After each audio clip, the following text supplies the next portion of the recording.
ಇದು ಒಂದು ಈಶ್ವರ ದೇವಸ್ಥಾನ. ನಮ್ಮ ಧರ್ಮಸ್ಥಳದ ವೀರೇಂದ್ರ ಹೆಗ್ಗಡೆ ಅವರು ಸಹ ಬ್ರಹ್ಮಕಲಶಕ್ಕೆ ಬಂದು ಇಲ್ಲಿ ನಮಗೆ ದೊಡ್ಡ ಒಂದು ಅವರ ಧರ್ಮಸ್ಥಳದ ಮಂಜುನಾಥ ನಿಧಿಯಿಂದ ನಮಗೆ ದೊಡ್ಡ ಮೊತ್ತವನ್ನು ಸಹ ಕೊಟ್ಟಿರ್ತಾರೆ. ಈ ದೇವಸ್ಥಾನಕ್ಕೆ ನಾವು ಬಂದು ಪೂಜೆಯನ್ನು ಸಲ್ಲಿಸಿದಾಗ ನಮಗೆ ಏನಾದರೂ ಶನಿಗ್ರಹಚಾರ ಇದ್ದರೆ ಅದು ಪರಿಹಾರ ಆಗ್ತದೆ.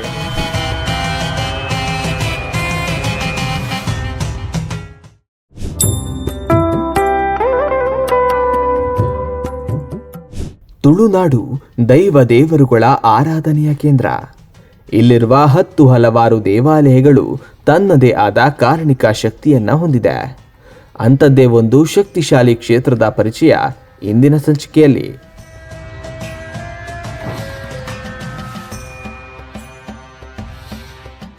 ದಕ್ಷಿಣ ಕನ್ನಡ ಜಿಲ್ಲೆಯ ಇನೋಳಿಯಲ್ಲಿ ನೆಲೆಸಿರುವ ಇನೋಳಿ ಶ್ರೀ ಸೋಮನಾಥೇಶ್ವರ ದೇವಾಲಯವು ಪ್ರಸಿದ್ಧ ಶಿವಾಲಯವಾಗಿದೆ. ಈ ದೇವಾಲಯವು ನೇತ್ರಾವತಿ ನದಿಯ ಸುಂದರ ನೋಟವನ್ನು ನೀಡುತ್ತದೆ.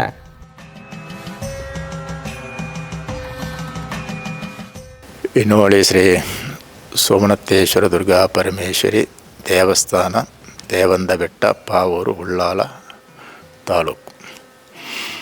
ಇದು ಸುಮಾರು 2000 ಇತಿಹಾಸವುಳ್ಳಂಥ ಒಂದು ದೇವಸ್ಥಾನ.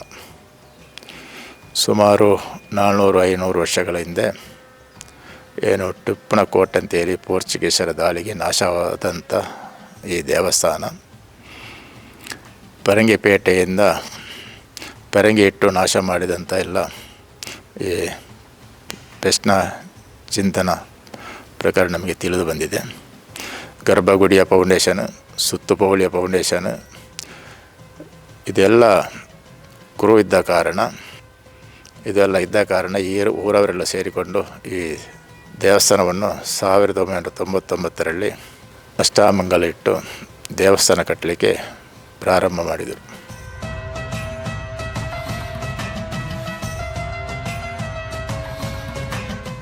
ನಮ್ಮ ಧರ್ಮಸ್ಥಳದ ವೀರೇಂದ್ರ ಹೆಗ್ಗಡೆ ಅವರು ಸಹ ಬ್ರಹ್ಮಕಲಶಕ್ಕೆ ಬಂದು ಇಲ್ಲಿ ನಮಗೆ ದೊಡ್ಡ ಒಂದು ಅವರ ಧರ್ಮಸ್ಥಳದ ಮಂಜುನಾಥ ನಿಧಿಯಿಂದ ನಮಗೆ ದೊಡ್ಡ ಮೊತ್ತವನ್ನು ಸಹ ಕೊಟ್ಟಿರ್ತಾರೆ. ಇನ್ನು ಇಲ್ಲಿ ಪ್ರತಿದಿನ ಬೆಳಿಗ್ಗೆ 7 ಗಂಟೆಗೆ, ಮಧ್ಯಾಹ್ನ 12:30ಕ್ಕೆ ಮತ್ತು ಸಂಜೆ 7 ಗಂಟೆಗೆ ಪೂಜೆ ನಡೆಯುತ್ತದೆ. ಮಹಾಪೂಜೆಯ ನಂತರ ಮಧ್ಯಾಹ್ನ 1 ಗಂಟೆಗೆ ಅನ್ನದಾನ ವ್ಯವಸ್ಥೆಯನ್ನು ಮಾಡಲಾಗಿದೆ. ದೇವಾಲಯಕ್ಕೆ ಭೇಟಿ ನೀಡಲು ಬೆಳಿಗ್ಗೆ ಮತ್ತು ಸಂಜೆ ಸೂಕ್ತ ಸಮಯವಾಗಿದೆ. ಕಾಲಕ್ರಮೇಣ ಅದು ಹಂತವಾಗಿ ದೇವಸ್ಥಾನ ಕಟ್ಟಿದ್ದೆವು. ಗರ್ಭಗುಡಿ ಆಯಿತು. ಗರ್ಭಗುಡಿ ಆದ ನಂತರ ಬ್ರಹ್ಮಕಲಶ ಆದ ನಂತರ ನಾವು ಸುತ್ತುಪೌಳಿ, ಹೊರಾಂಗಣದ ಸುತ್ತುಪೌಳಿ, ಒಳಾಂಗಣದ ಕಲ್ಲಾಸುವಿಕೆ, ಬಾವಿತೀರ್ಥ. ಈ ದೇವಸ್ಥಾನ 3 ಅಂತಸ್ತು, ಗಜಭ್ರಷ್ಟ ಆಯಾ ದೇವಸ್ಥಾನ ಇದ್ದ ಕಾರಣ 3 ಅಂತಸ್ತು ಇದು. ಈ ಪಶ್ಚಿಮ ಉತ್ತರ 4 ಕಡೆ ಓಪನ್ ಇದ್ದ ಕಾರಣ ಗಾಳಿಗೆ ಹಂಚು ಆರ್ತಿತ್ತು. ಅದಕ್ಕೆ ನಾವು ಮೇಲಿನ ಅಂತಸ್ತು, 1ನೇ ಅಂತಸ್ತಿಗೆ ತಾಮ್ರ ಸಹ ಹಾಕಿಸ್ತೇವೆ.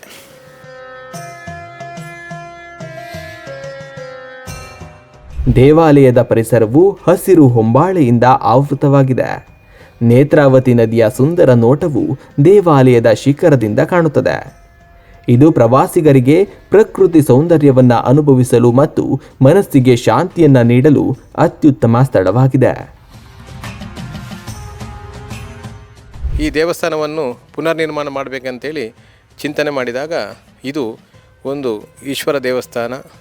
ಹಾಗೆ ಇದರಲ್ಲಿ ಪೂರ್ವಾಭಿಮುಖವಾಗಿ ದುರ್ಗಾ ಪರಮೇಶ್ವರಿ, ಹಾಗೆ ದಕ್ಷಿಣದಲ್ಲಿ ಬಲಮುರಿ ಗಣಪತಿ ದೇವರು, ಹಾಗೆ ಪಶ್ಚಿಮದಲ್ಲಿ ಸೋಮನಾಥೇಶ್ವರನ ವಿಗ್ರಹವಿದ್ದು, ಈ ದೇವಸ್ಥಾನಕ್ಕೆ ನಾವು ಬಂದು ಪೂಜೆಯನ್ನು ಸಲ್ಲಿಸಿದಾಗ ನಮಗೆ ಏನಾದರೂ ಶನಿಗ್ರಹಚಾರ ಇದ್ದರೆ ಅದು ಪರಿಹಾರ ಆಗ್ತದೆ ಎಂಬ ಪ್ರತೀತಿ ಈ ದೇವಸ್ಥಾನದಲ್ಲಿ ಇದೆ.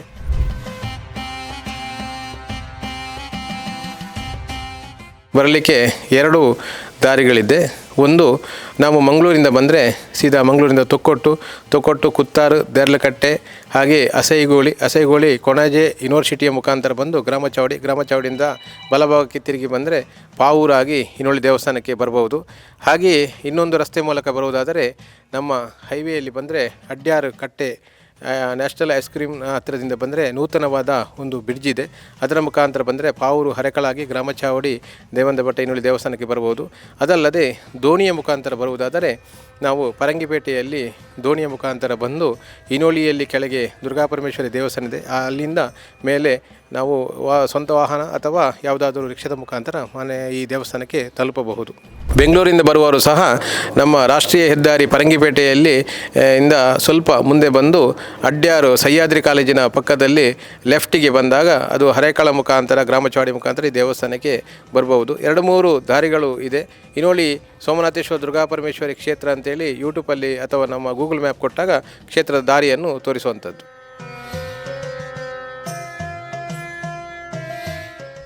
ಶಿವರಾತ್ರಿಯಲ್ಲಿ ಮೊದಲಿಂದ ನಮ್ಮ ಬ್ರಹ್ಮಕಲಶ ಮುಂಚೆ ನಮ್ಮ ಸಮಿತಿ ಇರುವಾಗಲೇ ಇಲ್ಲಿ ಶಿವರಾತ್ರಿಗೆ ಕಾರ್ಯಕ್ರಮ ಮಾಡ್ತಿದ್ದೇವೆ. ಅದನ್ನು ನಾವು ಬ್ರಹ್ಮಕಲಶದ ನಂತರ ಕೂಡ ಮುಂದಿಟ್ಟುಕೊಂಡು ಶಿವರಾತ್ರಿಯನ್ನು ವಿಜೃಂಭಣೆಯಿಂದ ನಾವು ಆಚರಣೆ ಮಾಡುತ್ತಿದ್ದೇವೆ.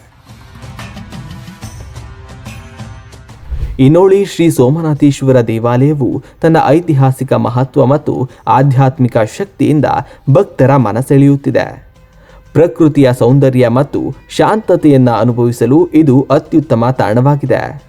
ನೀವು ಕೂಡ ಒಮ್ಮೆ ತಪ್ಪದೆ ಇಲ್ಲಿಗೊಮ್ಮೆ ಭೇಟಿ ನೀಡಿ. ಇಲ್ಲಿನ ಕುರಿತಾದ ಅನುಭವಗಳನ್ನು ಕಮೆಂಟ್ನಲ್ಲಿ ತಿಳಿಸಿ.